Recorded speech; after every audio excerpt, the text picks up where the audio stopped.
I'm chairing the Eurogroup meeting today at a moment of heightened geopolitical tension with the crisis in the Middle East entering a new and dangerous phase of escalation. And it is needless to say that our hearts and minds primarily go to the people directly affected by the conflict in the region itself, but we're also fully cognizant about the fact that the crisis itself has a very significant impact in the international political economy and obviously to Europe. We understand that the impact of energy overall in the economy is significant. We see the spikes in oil and natural gas prices being obvious in the international headlines. But I would say that at the same time, we're fully cognizant about the fact that the impact that we see in various variables is also significant. We see the impact from the Strait of Hormuz. We see the impact being quite significant overall. Having in mind our significant responsibility towards the sustainability of European businesses, but also vis-à-vis protecting European households from significant spikes in terms of prices. The key word here is affordability.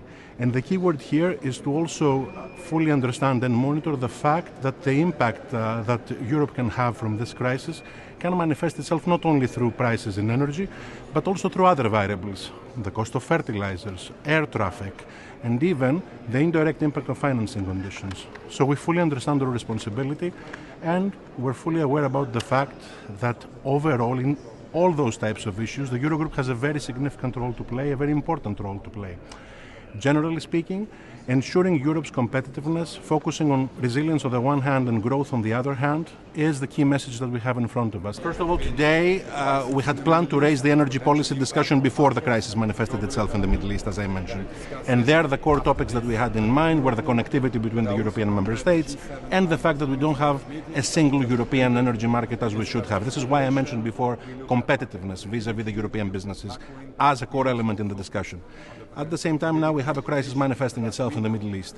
This means that we will be tackling both the short-run crisis management agenda and the long-run strategic reform agenda together at the same time in the context of the European fiscal rules, in the context of the European economic capabilities.